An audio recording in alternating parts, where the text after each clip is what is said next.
Монгол улсын төлөө зүтхийг их хинч ухаршгүй эрхэм бөгөөд хариуцлагатай тангарагыг өргөн амьдралын баяр гуниг алиндч өргөсөн тангарагтаа үнэнч явсан энэ хүнийг Монон шарын энх баяр гэдэг. 20 гаруйхан наснаас асар хариуцлагатай албыг нэр төртөөгөөр хашсан бэлтгэл ахлагч.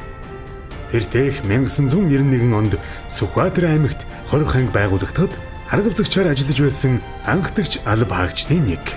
Албанда үнэнч хар гэртээ халамж таав сайн хан. Очсон газар бүртээ инээд нарийн бэлгэлж явдаг даруухан тэрээр нутгийн зон олондоо нөхөрсөг найрсаг гэдгээрээ Сүхбаатарчуудын хэдийн танил нэгэн. Намайг Монон шарын энх баяр гэдэг. Би 1967 онд Наран сумын Болцог элс гэдэг газар төрсөн хүн. За Монон шарын 3 дахь хүү болон мэндэлсэн 1976 оноос 1985 он хүртэл өрн дунд сургууль төгсөж ардын цэргийн албанд мордож 3 жилийн цэргийн албан хөлийн зэрэгт албан хаасаа. Хөлийн зэрэгт албан хааж явах хугацаанд одоо Арадист холбоочин мэрэгжил эзэмшиж ирсэн.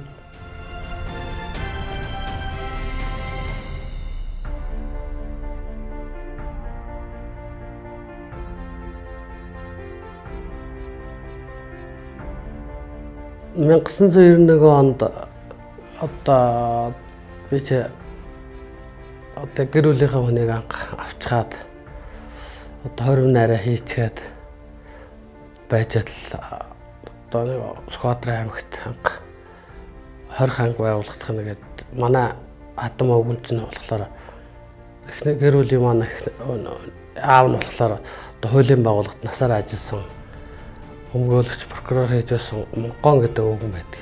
Тэр өвгөн маань хатам аавч намайг за хүмүүнд нэг юм ажлын байр гаргаж байна.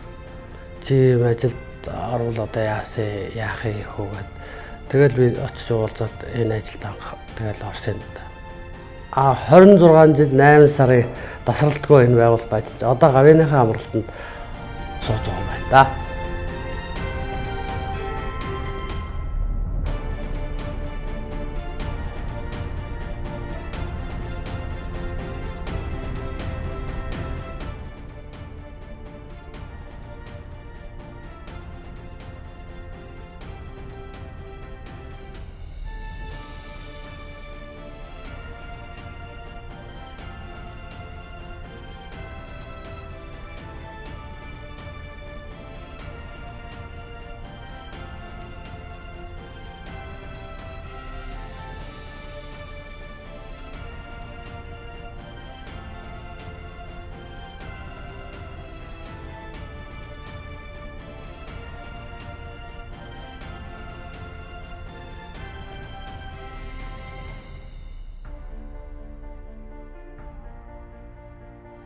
Тэр байгуулах үеийн дарга бол Бухаа гэж хүн байсан. Анхны дарга нь Бухаа.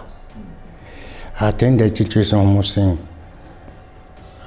дотроос харуул хамгаалтын ажилтан одоо өнөөдөр Монон шарын энх баяр гэж ахлагч залуу байгаа. Тэтгэвртэй гарсан. Тэр үеийн хорих байгуулагдсан үндсэн үүрэг чиглэл зорилго нь бол энэ Сүхбаатар аймагт хүн гэмтэргийн улмаас ялд эдлэх жирийн дэглэмтэй хорих анги ухаанд байгуулагдсан.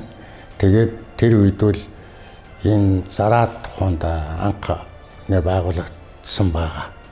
За энэ тойд энд одоо 2 казарм голдон цэргийн одоо нийт цэргүүдийнх нь одоо галзуух гэсэн чинь хуучин Орос цэргийн анги байсан шүү дээ. Галзуухны байрал объект байсан. Анх ялц хийтгэл оногдсон тийм усууд аваад Сүхбаатар аймгийн төв цагдаа хорих байрнаас 17 ялтан хүлээ авч би энд анх хянагчаар ажилд орж ирлээ. Одоо цагдаагийн хэлцээр цагдаа хорих байр нь одоо манай алууны цагдаа хорих байр нь байрладаг. Тэгээд шийдвэр гүйцэтгэх дасаг болоод конторын ажилтнууд нь улаан залмаа нийгэмлэгийн 2 өрөөнд хуваагдаад ингээд 3 хэсэг байрлаад ажилладаг байсан. Тэр үе чи 20 анги гэж байсан 459 дугаар анги. 20 ангиар явж байгаа зүйлдээ 2001 он гарангуудаа шийдвэр бүст алба болд нэгдсэн. 2001 оны өмнөр би нэг аж ахуй хийж байхдаа хоригдлуудын яднууд гэж тусдаа байрладаг. Тэрний хүнсэн юу зөөж өгдөг. Хувийн юу гарвал ухаанда ийшээга дунд төртгээд нэг ногоо гадар тарьдаг талбай. Тэрэндээ нэг 3 хоригдл авчид ногоо тарьуулаад албан хаагч хоригдлынхаа хүнсэнд хэрэгжилж байсан. Бас тэр аймгийн бүтээн байгуулалтын ажилтны 2000 Доронтын эрчим хүч биш тийм ээ. Доронтын эрчим хүчний шугам анх гарч ирэхэд мөн 30 эд хоригдлтай мөн ажиллаж байсан. Манай албаагчд тэрний хүнсээ бэлдэж байсан. Улаанбаатар хотоо шилэн кабелийн нэг юу орж ирсэн шүү дээ. Шилэн кабель. Тэр нь мөн аймгийн юугаар бас ажиллаж оролцож байсан. Тэр үед ч одоо зах зээлд одоо орчихсон ердөө дэлгүүр хошоонт чинь давс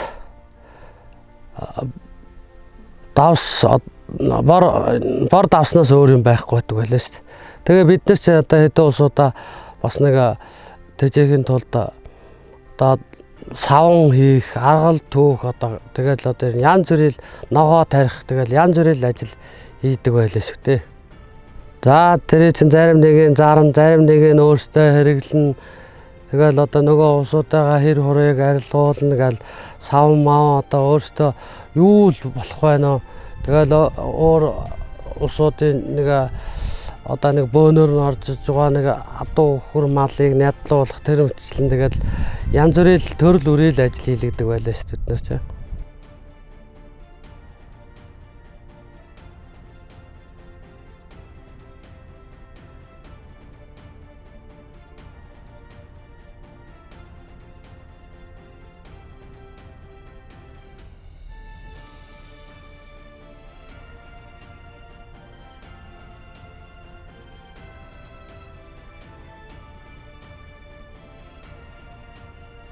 За манай хорих анги байгуулагдаад одоо хоригдж байсан улсууд маань ажил хөдөлмөр хийх шаардлагатай болоод тэгээд нөгөө ажлын байр олдохгүй байсан тул одоо орон нутгийн удирдлагууд манай одоо энэ цаанчлалтын орд газрыг өгсөн.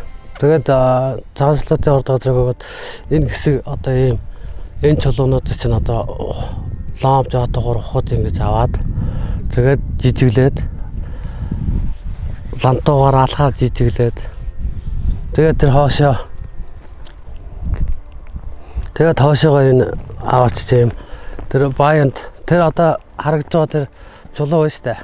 Тэр чинь үл ийм томоо ийм баё гэдэг байхгүй 20 тонны баё. Баё гэдэг нь одоо энэ чулууг чинь одоохондоо нэг юу хийгээд нүүрс хийгээд тэгээд буталсан чулуугаа гондоо эхлээд нүүрсингүүдээ дээр нь буталсан чулуугаа одоо ингээд 20-30 сая зэргэлж хийгээд тэгээ нүүрс хийгээд тэгээ чулуу хийгээд ингэж дүүртэл нь хийгээд дороос нь гал өгдөг байхгүй.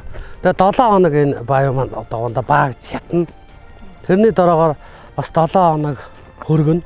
Тэгээд тэр дороос нь одоо нөгөө баёга одоо торон дээр шигшээд гарсан чулуугаа шигшээд тэгээд одоо үндсэндээ яг нөгөө чулуу маань цагаан чулуу маань энэ цагаан чулуу маань одоо маш өндөр галж чадсны улмаас шохоо олж байгаа байхгүй байгалийн шохоо. Тэгээ байгалийн шохоо гэдэг маань одоо маш ховор тийм. Тэгээ манайхаа энэ гаргасан шохоо одоо шохоогоо Дорнот аймгийн захиргааны станцад өгдөг гэсэн. Тэгээ одоо эндээсээ гаргаж одоо баёугаа гаргаж авчгаад шохоогоо гаргаж авчгаад энэ дөрвөлжин одоо юунд чинь эн чи эсклад байхгүй. Эсклааданд ингээ хадгалаад тэгээ гаргах шохоогоо Дорнот аймаг руу одоо ачуулдаг байсан.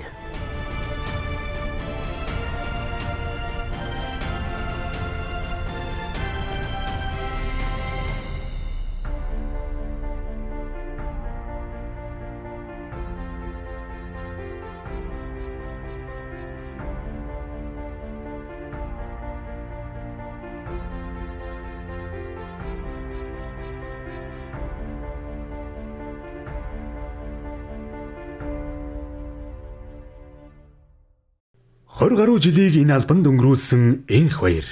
Энэ байгууллагаасаа их юм сурсан гэж ярих дуртай.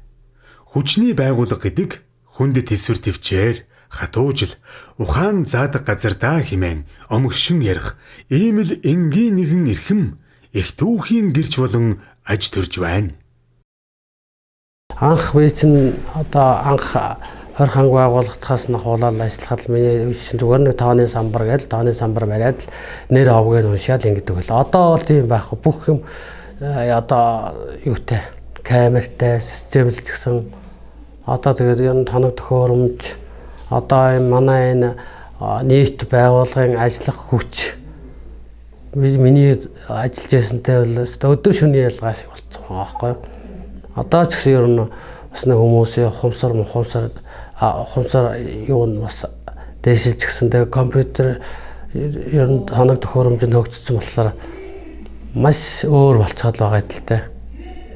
Одоо энэ залуучуудаа одоо хэлэхдээ одоо ажил албаа сайн хийгээрээ хүн шиг дээдлээд хүн гэдэг яваар харьцаагаар нь л харьцаж байх хэрэгтэй шүү л гэж захиад.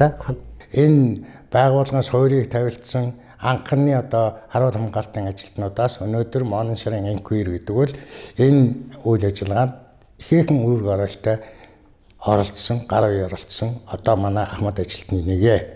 Энэ хүн бол залуу бага наснаас энэ байгууллагт ажиллаж байгаад тэтгэвртэй гараад одоо нэг бас хэдэн жил болж байна. Ер нь ерөнхийдөө бол бас тийм ажилж хичээнгүй, юмд их зүтгэлтэй, санаачлагтай, идэвхтэй энэ 3 объект буюу ажилчдын 2 орон суус хонтоорыг барихаас судалд бол аж ахуй байсан. Тийм учраас инквирүүл энэ байгууллагын энэ материалын баазыг өгшүүлээд томоохон хувь нэмэр оруулсан одоо үнэлж баршгүй одоо тийм үүрэг гүйцэтгэсэн алба агчаа гэж би бас хамт ажиллаж байсан хүний хувьд боддгоо. Хүнийхээ хувьд бол инквирүүл хүнтэй их өвчгөн тэр хүмүүстэй муудад байхыг хэлнэ нэг сайн санахгүй байна. Хүнтэй ямар ч хүнтэй ихтэй нартай бивийн болоод харьцдаг, их өвчгөн харьцдаг. За тэр орогдож байгаа ялтнуудтай бол айгүй илгэсэг их дотн ханддаг. Бид нар тийм ширүүлдэг юм. За арай нэг жоохон илүү өгчиж гэдэг юм. Тэр нэг тийм юм л очлаа тэрийг өгчий гэдэг ингэдэг. Ер нь айгүй тэд нартай айгүй илгэмсэг их тосрох одоо тэд нартай их анхаарал тавих тал дээр их сайн байсан тий. Ховны дэжгүй сайн. Тийм маргаад асуудал байхгүй. Нэг оройлох өдөр чин дээр үед бас нэг эвтэй ажилладаг байсан тийм. Тэгийг бол тэгээд бөөндөө ичээ бөөндөө ажиллаад нь юм болгон дээр албаа гэсэн бүгд л хоригдлоо хамтдаа бөөндөө ажиллана шүү дээ. Ажлаа бүтээчэнтэй. Сүхбаатар аймгийн шүүхийн шийдвэр гүйцэтгэх байгууллага өдгөө түүхт 30 жилийнхэн ойтой энэ онд золгож байгаа билээ. Чимээгүй ихэн хөдөлмөрлсөөр л байдаг энэ байгууллага Монгол улсын хазгай гიშгсэн иргэдийг хүмүүжүүлж, ахин алтхаас нь урьдчилан сэргийлж ажиллаж байна. Монгол улсад орчин цагийн шүүхийн шийдвэр гүйцэтгэх байгууллагчны 100 жилийн ой баярын мэнд Сүхбаатар аймагт шүүхийн шийдвэр гүйцэтгэх алба байгууллагчны 30 жилийн ой баярын мэндийг нийт албан агчид болон чөлөөндөө гарсан Ахмад ажилтнуудаа болон одоо ажиллаж байгаа офицер ахлагч нартаа баярын мэнд хүргэж ажилд нь амжилт хүсэж эрүүл энх сайн сайхныг өгсөн өрөөё. 2021 онд Монгол улсын шүүхийн шийдвэр гүйцэтгэх байгууллага үүсч байгуулагдсны 100 жил, Сүхбаатар аймаг дахь шүүхийн шийдвэр гүйцэтгэх газрын 30 жилийн тус тохиож байна. Энэ айн хүрээнд бид олон ажил арга хэмжээ төлөвлөн хэрэгжүүлж байгаагийн нэг нь энэхүү хөрөг нэвтрүүлэг юм аа. Бид энэ нэвтрүүлгээр Ахмад ажилтнуудынхаа үйл салдрыг мөнхжүүлэхээс гадна байгууллагын 30 жилийн түүхийг товчхон өгүүлэхийг зорилоо. Ингээд Монгол улсад шүүхийн шийдвэр гүйцэтгэх байгууллага үүсч хөгжсөний 100 жилийн Сүхбаатар аймагт шүүхийн шийдвэр гүйцэтгэх газрын 30 жилийн ойг тохиолдуулан халуун баяр хүргээд одоо ажиллаж байгаа нийт буйралтгүй үе үеийн Ахмад ажилтнууд тэдгээрийн төрөл төрөсөд хамтран ажилладаг байгууллагын хамт олондоо ажлын өндөр амжилт, эрүүл энх, аз жаргал хамгийн сайн сайхан бүхнийг хүсэн өрөөё.